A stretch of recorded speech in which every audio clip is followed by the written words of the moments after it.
I've met more people who essentially somewhere along the way picked up, you go to school, you get trained in something, then you go get a job in that, and then you do that job and that's your career, and then you die. But then they got into this thing and realized they don't actually want to do this with their life. Or nobody wants this particular trade anymore.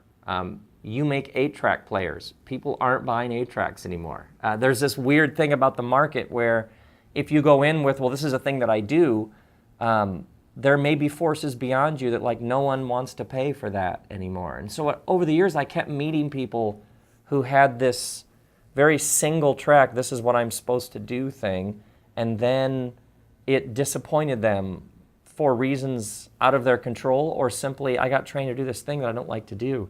Then I stumbled on this Japanese word, Ikigai. And Ikigai essentially is that which gets you out of bed in the morning. And sometimes it's translated your reason for being.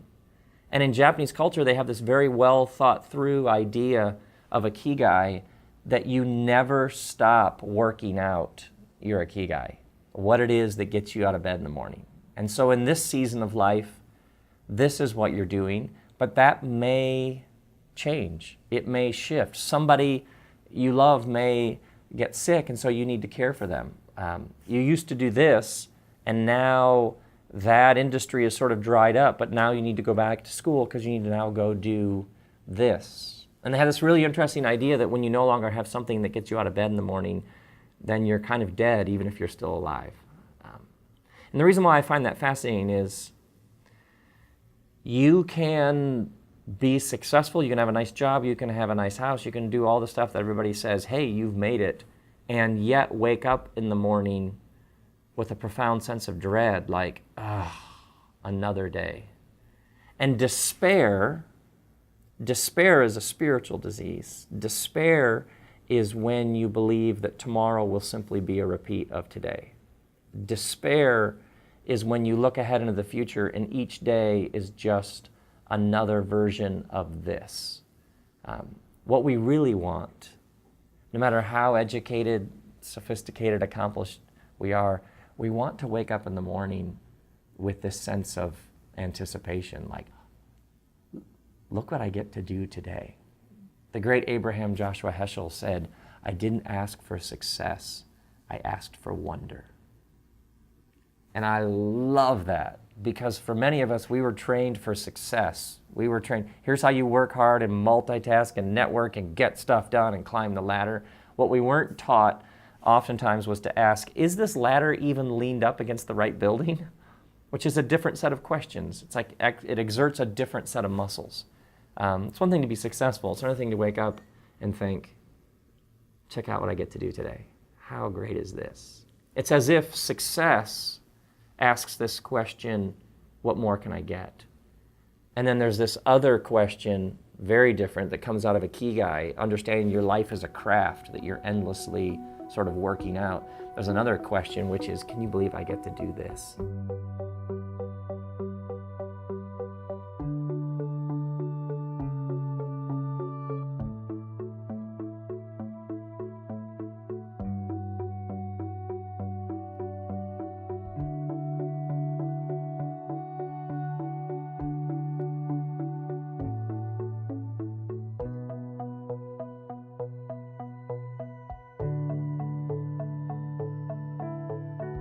It's like you have this thing that's been sort of buzzing in your mind and heart. Like, I would love to go try that. But then all those voices come back in of who you aren't. That you aren't, you don't have enough resources, you're not smart enough, you haven't gone to the right schools. By the way, who you aren't isn't interesting. Long lists of things you haven't done or where you haven't been or who you don't know or money you don't have, it's so boring. Who you aren't isn't interesting. And then when you are finding your path, when you are saying yes to whatever it is that's sort of welling up within you, that is filling you with a sense of wonder and anticipation, who other people are in relation to your path isn't interesting.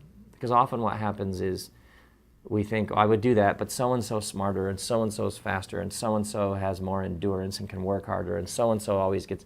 Not interesting. It's not interesting. You finding your path, the only question is, what is the thing that you're here to do? And what is the next step?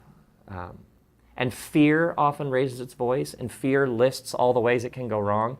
And by the way, the best thing with fear is to talk back to fear. Because fear's like, you could lose a lot of money, people might not understand this, I mean, you might really fail. And the thing you do with fear is talk back to fear. Because fear thinks it's quite intelligent. It's like, I'm here to warn you of all the bad things that could happen. And you probably haven't thought of this and this and this. And here's the thing you do, is you talk to fear, and you say to fear, whenever fear's like, you know what, this could really, really be a giant catastrophe. This could be a mess. You could really fail.